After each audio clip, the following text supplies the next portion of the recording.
Hi, I'm Mike McLean. Welcome to the Short Circuit podcast brought to you by Swift Aircraft.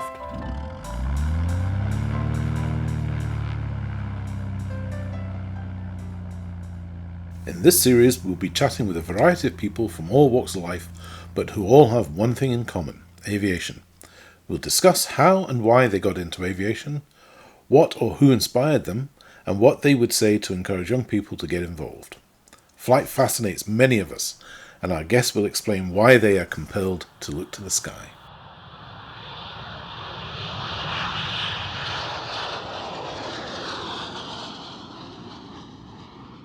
Today's chat is with a young man called Kean Noon.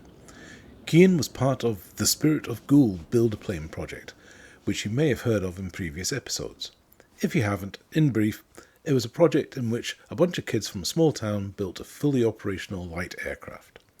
That alone is astounding enough, but it is what's happened to the youngsters since then and how the project affected their lives that I find so interesting. Unfortunately, the sound quality is a little bit below par at points in this discussion, but Kean's story is well worth listening to, so please stick with it. It's an inspiring story. So, let's listen into the chat. Good evening, Kean Noon. Welcome to the Short Circuit podcast, and thank you for joining us this evening. No worries. It's good to see you again after such a long time. So what we're going to do, we're going to jump straight into question number one, and that is a chance for you to introduce yourself. So who are you, and what is your role or involvement with aviation? I'm Kean Noon, but yes, I was involved with Spirit of Goole from the age of 13, which was a decade ago now. And I was part of the team. Yeah, it's crazy when I think of how long ago it was. It's been most of my life, I think. So what was the Spirit of Goole project? Was that your introduction to aviation, or were you interested beforehand? No, that was my first real exposure to it, to be honest. Jack, who runs Spirit of Goole, he did a presentation at our school, Howard High School, in the assembly, just like advertising it and showing it off. And at the time, it was run at school too. So I saw that and I thought, right, that sounds interesting. So I went and joined, and that was it. Yeah, I was one of the young kids involved with the build. Mm-hmm. You're sitting there one day in school at assembly, and this strange guy comes in, does a presentation. So what was it that caught your imagination? What attracted you to getting involved? Well, I just thought it's not something many people can do. But, I say that they build the plane. It gives me something interesting to do in my spare time. On an evening when you've not got much to do, I can actually do something interesting. And I just thought it seemed really cool, to be honest. And that was it. Well, that's good enough. So what else were you doing at that age and at that time? I mean, in your spare time, were you into sports or other organizations, or? Yeah, I think at the time I played for a football team as well. Well, I did anyway. That was Gouletown Tigers, local football team. Mm-hmm. My dad was the manager for those, actually. And I can't really remember what other hobbies I had at 13. But Spirit of Goole become one of my biggest hobbies after I joined that anyway. I think I was going like 3 or 4 times a week once we started. And the actual build took 3 years for us to complete. So we finished building it in 2016. It's for a few years after that, I think up until about 2021, it's been flying and giving kids or young people air experience flights. Right. And I take it you've been up yourself? Yeah. Definitely. I've been up in it quite a lot of times. Mm-hmm. That must be really satisfying when you, just especially as a bunch of kids, you build an airplane which you then get to fly in yourself. I mean, that must be extremely satisfying. Oh yeah, definitely. The first time we watched it take off, it was emotional. I can imagine. We spent years doing it, and it takes off. So yeah, definitely, it was a great feeling. Mm-hmm. I mean, so I suppose if you look at it if it flew when you were 16, 17, you've been working on it for 3 years. That's a big chunk of your life that you've put into that thing. It's so with all of that, then you got involved with the project, and then you were at school when you started. So were you still at school when you finished, or had you finished school by that point? Yeah, I can't remember if when the plane was finished, if I had just finished school or I was either just about to finish school or had finished school, because it's in 2016, which is when I finished school, and that's also when it flew for the first time. So I Hmm. think I will have just finished school at the time, yeah. Maybe just about to start college. Okay. And what did you go on to do at college? At college, actually, it wasn't related to building planes or engineering or anything. I did, what did I do? At college, I did accounting, because I worked part-time at an accountancy firm at the time. I did maths, physics, and computer science. All right. Okay. So, well, the maths and physics all plays directly into the aviation Yeah, side of that's true, things. actually. You're right Yeah. about Yeah. that. Jack, who won the Spirit of Goole, he is also his career before he was a IT himself. So whilst we was at the Spirit of Goole, he taught me lots about IT as well, which got me interested in that too. All right. So it Okay. wasn't just planes we learned whilst we were there. He taught us all sorts of different things during our time there. Right. Oh, well, this is the whole point of this sort of podcast, is that there is more to aviation than just planes. It's the whole thing. I Yeah. mean, I would say that if you have a skill in accountancy, I mean, are you still doing accountancy and that sort of thing? No, I worked there up until I think it was 2020 that I finished. So I was there for I think 6 years. I started at 14. It's a family friend business. So one of my dad's good friends at the time, he had an accounting firm, and whilst I was at school, just to get a little bit of pocket money, started working there. And I Hmm. stayed there for 6 years, and I did enjoy it there. But eventually, I quit because accountancy wasn't the field I wanted to go into. I was interested in technology and computer science, so I eventually left. But I did enjoy my time there, though. Hmm. Well, I mean, both accountancy and computer science, in both of those fields, you need an eye for detail and organization. You can't play fast and loose with numbers, and when you're computing, you rubbish in, rubbish out. So you have to make sure that you're precise. So all these skills and techniques, all of these would have helped and that were applicable when you're building a plane. You have to be precise. You can't be slapdash when you're trying to get something off the ground. So there's a broader picture here, and I think all of these play into the aviation field. I mean, when you moved on from the accountancy, you went to get other work. I mean, did the Spirit of Goole project feature at all when you Oh talking yes. to them? After I did that, after college, I went to university and I did computer science there. And Hmm. then I've got two jobs now. My full-time job is at a company called Egress Software Technologies. They make email security products. And in my job interview, I spent more time talking about the Spirit of Goole than actual technology Yeah. because the person interviewing me was learning to be a pilot himself. But and then the other job, part-time, I'm in the Royal Air Force Reserves. And then during the interview for that too, the recruiter was a lot more interested in the Spirit of Goole than any of my qualifications or anything else. Yeah. So yeah, it definitely has helped me, the Spirit of Goole, for both my jobs, and I dare even say I might not have got them had it not have been for that. You were an impressive character when you were a teenager when I first met you, so I'm sure you would have managed to get the jobs anyway. But I'm sure that the Spirit of Goole has helped. Yeah, And I mean, it from an interviewer's point of view, it shows imagination, it shows perseverance, it shows a whole bunch of other qualities that it might be difficult to demonstrate if you hadn't done such and I mean, it's an outrageous project, really, when you think about it. I mean, Jack had an awful lot of imagination when he kicked the whole thing off, and oh yeah.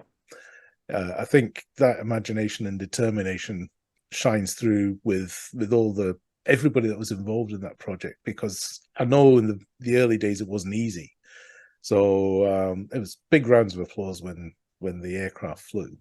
Yeah, definitely. No, Jack was amazing. In fact, I think Jack is probably the biggest genius on earth. uh, he Or seems to know how to do everything. if he listens Uh, to this, he's going to be blushing now. However, it's not even just the skills as well.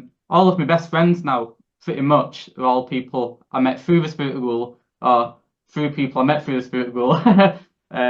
So like Katie, Michelle, who you spoke to, I'm still really good friends with both of those two.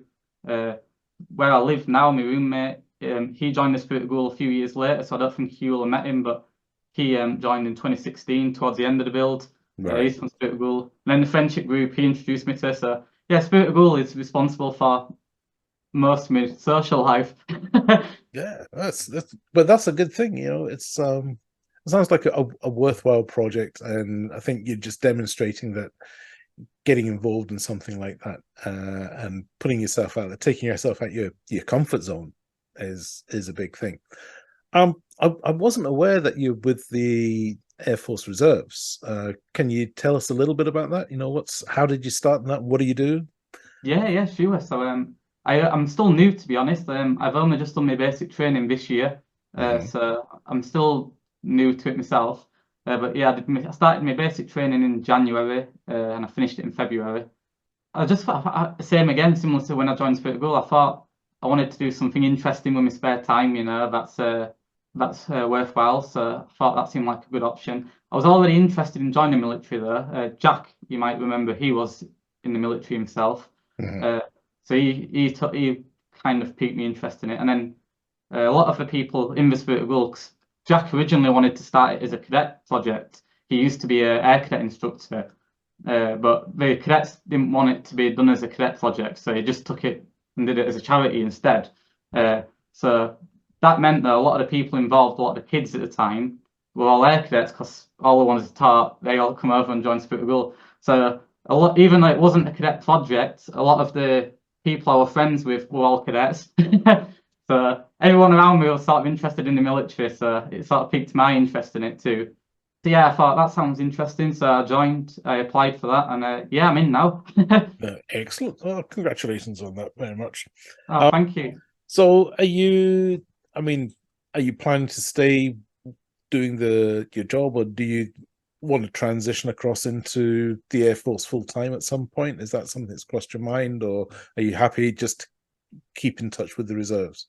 I would probably say I'll stay a reservist because I do enjoy the military. I enjoy my time there a lot. However, if I was to do it every day, all day, it might stop feeling like a hobby and feel more like when you do your hobby every single day, it might stop being fun, if you get what I mean. I get So, exactly what you mean. Yeah. yeah.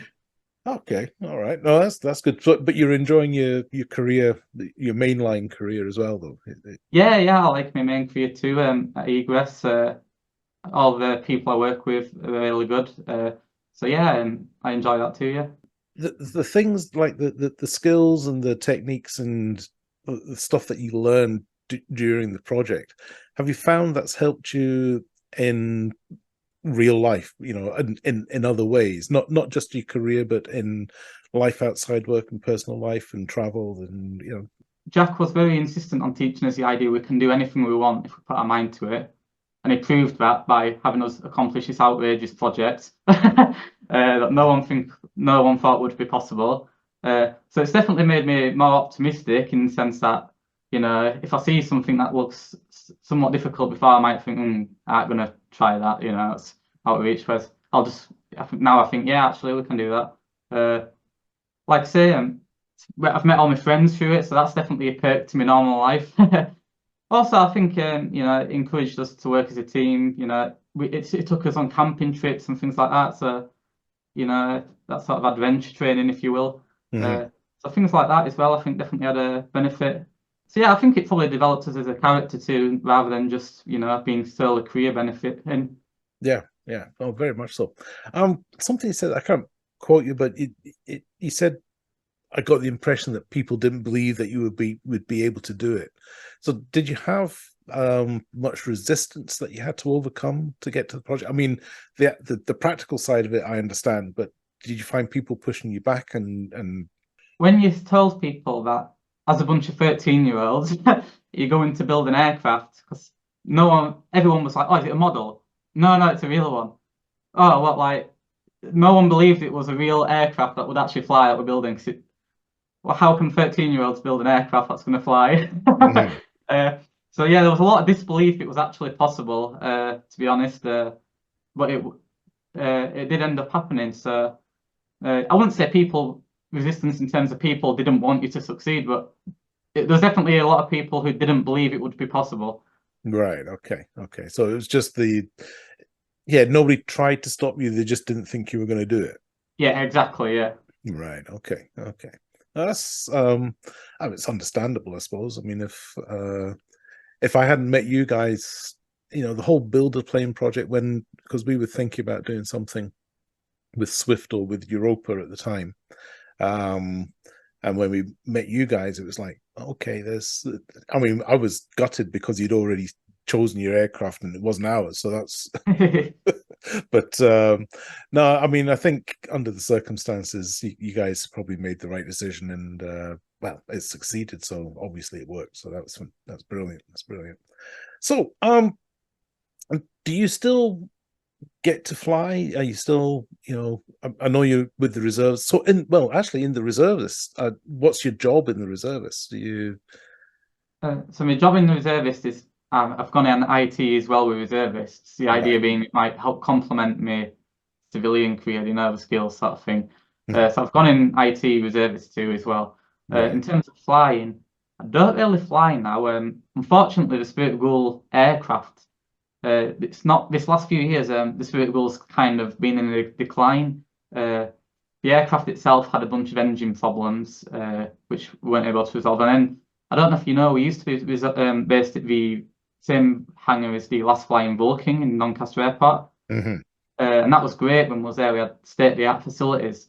But then the Vulcan wasn't allowed to, the end of life occurred for the Vulcan. So the airport kicked the Vulcan out, and because they were the ones keeping us there, we had to leave too. So Hmm. uh, we moved to Norfolk airfield near Scunthorpe. Hmm. And the owners there are very nice. They give us we had a hangar there which was worth, I think they charged us less than they did other people because it was a charity.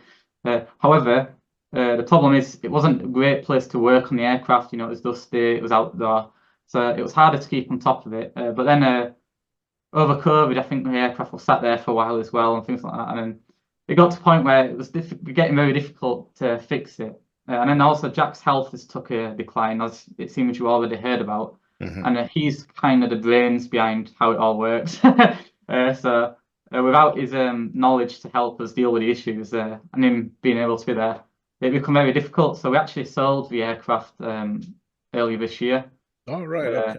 so the Spirit Goal doesn't have the aircraft anymore, which is a shame. It was a difficult decision. We all obviously have a bond with it. We didn't want to get rid of it, but unfortunately we did get rid of it. Although we still think it was definitely worthwhile because it did a lot of good in the time we did have it. Hmm. Uh, But if so, somebody's flying it though, that's the best legacy you can have. Is that that thing's well, as long as it gets a new engine, it's still flyable. The airframe is completely sound. It's been inspected. There's nothing wrong with the airframe. It's just the engine that needs replacing. Hmm. Uh, So we've got a D motor engine in it, and it's one of the earliest serial numbers of that engine because it's a new engine manufacturer. So Hmm. it's like one of the early models sort of thing. So uh, it's not a engine that's had a lot of testing in previous aircraft, if you will. It's a new model, and like I say, it worked well for us for a few years. But Yeah. Yeah. Well, everything comes to an end at some point. So yeah, exactly. yeah. But no, well, you should be proud of what you've done, and I'm sure the current owners, are they'll talk about your legacy and the input and how the aircraft started. It's got because my name's on there somewhere as well as one of you. Yeah, Uh, yeah. so To be honest, sponsors, one of our supporters and sponsors, we had yeah, I have to track it down now. Go and find it. Get a photograph. Um, so just a couple of quick questions then. With your involvement with the reservists and doing the IT thing, I mean, you must get to see or at least be aware of some of the new innovations that are coming over the horizon as aviation and technology develop and stuff. Now, obviously, there may be stuff that you can't divulge, which I'm not going to ask you about. But yeah. when you think about aviation in the future, what's is there a highlight? What do you see happening next? That's going to be the next big step. I do believe artificial intelligence will become more important because if you heard this is publicly available on the website, by the way. It's not anything secret, I'm telling you. uh, have you seen the Reaper drones that Yeah. they have? Yeah. So there's a new one of those that's coming out to replace that called the Protector, Right. and they're remotely piloted. So they're not actually got pilots in them. They're piloted remotely. Well, the old Reaper, well, that's the one we still use. It's not been replaced yet, but it's due to be replaced. If you wanted to take off and land that, you needed what they call a ground control station at the theatre of operations to take off and land it with a line of sight. Whereas the new Protector, that's fully automated for takeoff and landing. So doesn't need any human input at all. It can take off and land automated. Wow. So I thought that was very interesting when I learned about that. So that, I mean, for me, when I was a kid, that was the future. You know, that was pure science fiction, and now it's happening. You know, happening. So, and I know the new Tempest aircraft, also the RAF, which I was just reading up on out of interest on things. I don't actually work with it.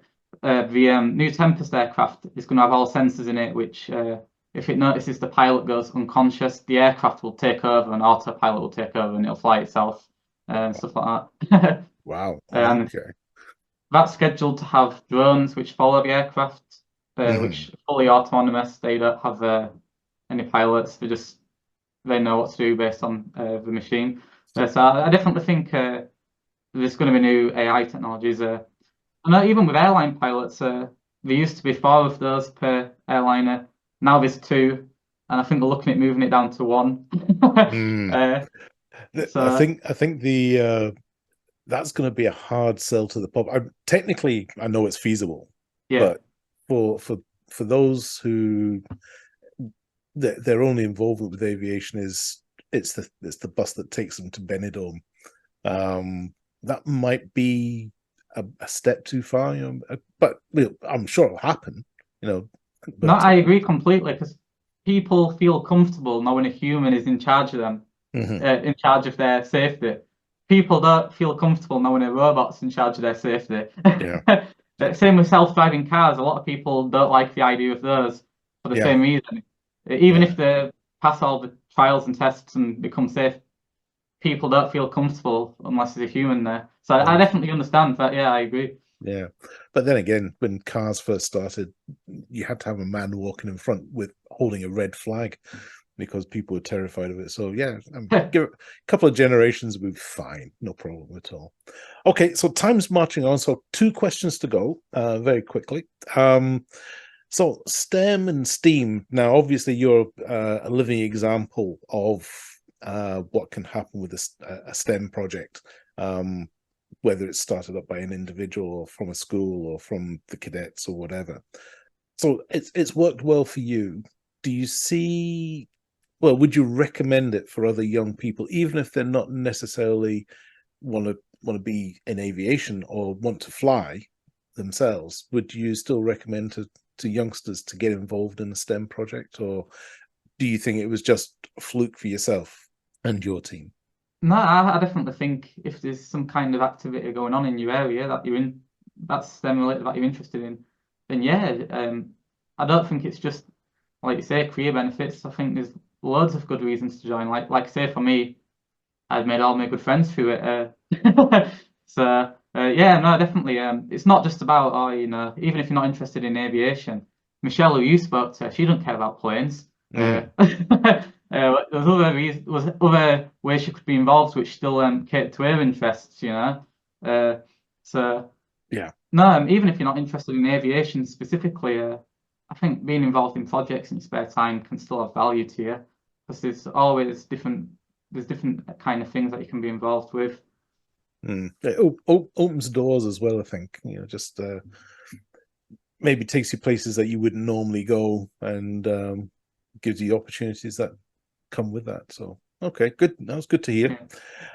Right, so we come to the big question of the day, and that is, what is your favorite plane and why? Oh, that's easy. Sherwood Ranger XP. And I'm guessing you got that same answer of Michelle and Katie as well, did you? I did from one, but not from the other. Oh, The other, interesting. yeah. But I'm not going to spoil the story there, so you'll have to listen to their podcasts. But Yeah, so, are you saying the Sherwood XP, Sherwood Ranger XP in general, or the one that's registered GTSOG? yeah, that one specifically, definitely. Oh. uh, Obviously, I've got a bias towards that. Yeah, Shield Ranger's my favourite because I built it. Although I must say, I do really like the Swift. You know, when you showed me that before, I remember it being very stunning looking. If I was to win the lottery and be able to get my own little private aircraft, I would definitely consider a Swift. Well, that's I'll hold you to that. I mean, definitely. What we'll do though is when we are ready to do our launch, then we'll get in touch with the Spirit of Goole team and get you down there to join us, because I think Oh, um, cool! Thank you. we, That would be great. well, we've got to close that loop off. I mean, there's been a lot of history and a lot of water under the bridge, and we've got to get you down there and just finish things off nicely. So that'd be fantastic. Once again, thank you very much for joining me here on the Short Circuit, and I look forward to seeing you and your colleagues at some point in the not too distant future. No, thank you very much for inviting me, and I look forward to seeing a Swift launch. Okay, we'll get around to that sometime soon. Okay, Kean. Cheers. Great, thank you very much. Cheers. See you in a bit.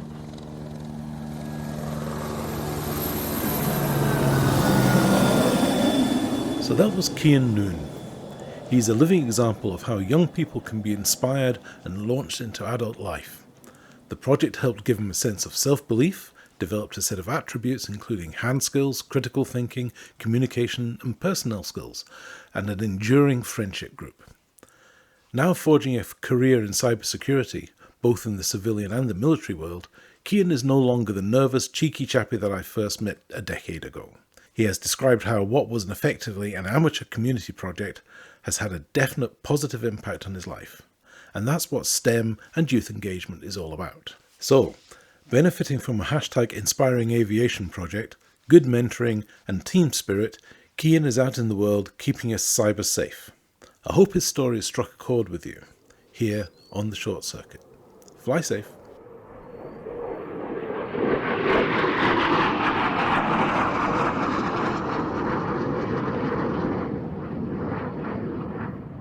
You have been listening to The Short Circuit, presented by Mike McLean and sponsored by Swift Aircraft with the hashtag Inspiring Aviation. This has been a Zoom Spike production.